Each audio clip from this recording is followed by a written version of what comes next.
কিয়ামতের পূর্বে শেষ রমজান কেমন হবে?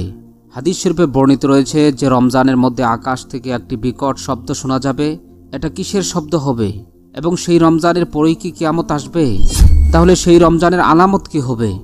মানুষ কিভাবে জানতে পারবে যে এটাই পৃথিবীর শেষ রমজান? তাই পৃথিবীর শেষ রমজান সম্পর্কে জানতে চাইলে ভিডিওটি সম্পূর্ণ দেখতে থাকুন। আর চ্যানেলে নতুন হয়ে থাকলে চ্যানেলটি সাবস্ক্রাইব করে পাশে থাকুন। এই পৃথিবীর শেষ কিভাবে হবে তা নিয়ে বিভিন্ন বিজ্ঞানী বিভিন্ন তথ্য দিয়েছেন। কেউ কেউ বলেছেন সূর্য আমাদের গ্রহকে তাপ দেওয়া বন্ধ করে দিবে। যেহেতু সূর্যের আলো পৃথিবীতে প্রাণের সবচেয়ে অবিচ্ছেদ্য অংশ, সুতরাং সূর্য আলোক বিচ্ছিন্ন আমাদের গ্রহ খুবই দ্রুত ধ্বংস হয়ে যাবে। আবার কোনো কোনো বিজ্ঞানী বলেছেন আমাদের পৃথিবীর সাথে সূর্য অথবা মহাশূন্য বিচরণকারী অন্য যে কোনো গ্রহের সংঘর্ষ ঘটবে, ফলে পৃথিবীতে সমস্ত প্রাণী বিলুপ্ত হয়ে যাবে। নুআইম বিন হাম্মাদ তার কিতাবুল ফিতানে একটি হাদিস বর্ণনা করেছেন। একদা নবী করিম সাল্লাল্লাহু আলাইহি সাল্লাম বলেছেন, কিয়ামতের আগে যে রমজান আসবে তখন লোকেরা রমজানের মধ্যভাগে একটি বিকট আওয়াজ শুনতে পাবে। এই আওয়াজ এতটাই রহস্যময় ও ভয়ঙ্কর হবে যে মানুষ ও অন্যান্য প্রাণীরা ভয় পেয়ে যাবে এবং সবাই সেই আওয়াজের উৎস খোঁজার চেষ্টা করবে, কিন্তু তারা সেই আওয়াজের উৎস খুঁজে পাবে না। সেই রমজানের পর থেকে মানুষ তাদের ঘরের মধ্যে 1 বছরের খাবার জমা করা শুরু করবে, কারণ সেই আওয়াজের পর জমিনে ফসল হবে না এবং মানুষ অনাহারে থাকবে, ব্যাপক দুর্ভিক্ষ দেখা দিবে।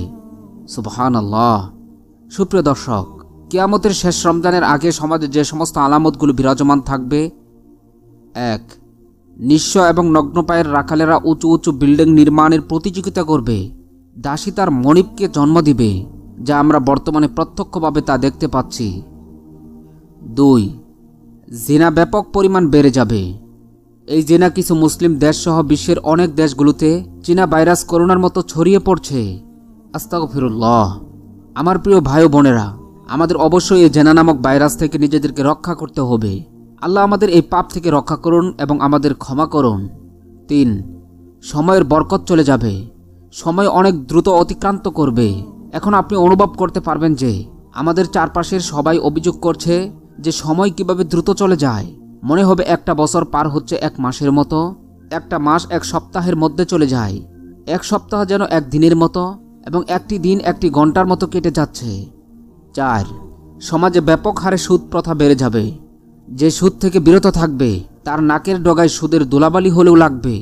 রাসূল সাল্লাল্লাহু আলাইহি সাল্লাম বলেন, যেমনভাবে মরুভূমি দিয়ে দ্রুতগামী কোনো ঘোড়া চালিয়ে গেলে পাশে দাঁড়ানো ব্যক্তির নাকের ডগায় ধুলাবালি লাগে, তেমনি কিয়ামতের আগে যারা সুদ থেকে বিরত থাকবে তারাও অনিচ্ছাবশত সুদের ধুলাবালিতে আক্রান্ত হবে, যা আজ আমরা হারে হারে টের পাচ্ছি।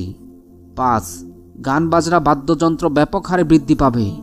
গায়ক গায়িকা নর্তকীরা সমাজের সম্মানিত অনুসরণীয় ব্যক্তিত্বের অধিকারী হবে, যা আমরা বর্তমানে স্বচক্ষে দেখতে পাচ্ছি। যখনই এই সকল পাপ কাজ সমাজে ব্যাপক হারে বিস্তার লাভ করবে, তখনই পৃথিবীর শেষ রমজান মানুষের মাঝে আবির্ভাব হবে। সুপ্রিয় দর্শক, শেষ রমজানের পর পৃথিবী আরও অনেক সময় অতিবাহিত হবে, তবে সেই সময়ের মানুষগুলো বর্তমানের চেয়ে আরও বেশি জঘন্য, আরও বেশি নিকৃষ্টতর হবে এবং এক পর্যায়ে মহান আল্লাহ তাআলা শেষ রমজানের পরেই কিয়ামতের ভয়ঙ্কর বড় আলামতগুলো প্রকাশিত করবেন।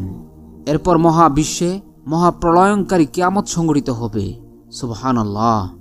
সুপ্রিয় ভিউয়ার্স, এই রমজান পৃথিবীর শেষ রমজান নাও হতে পারে, কিন্তু এই রমজান তো আমার আপনার জীবনের শেষ রমজান হয়ে যেতে পারে।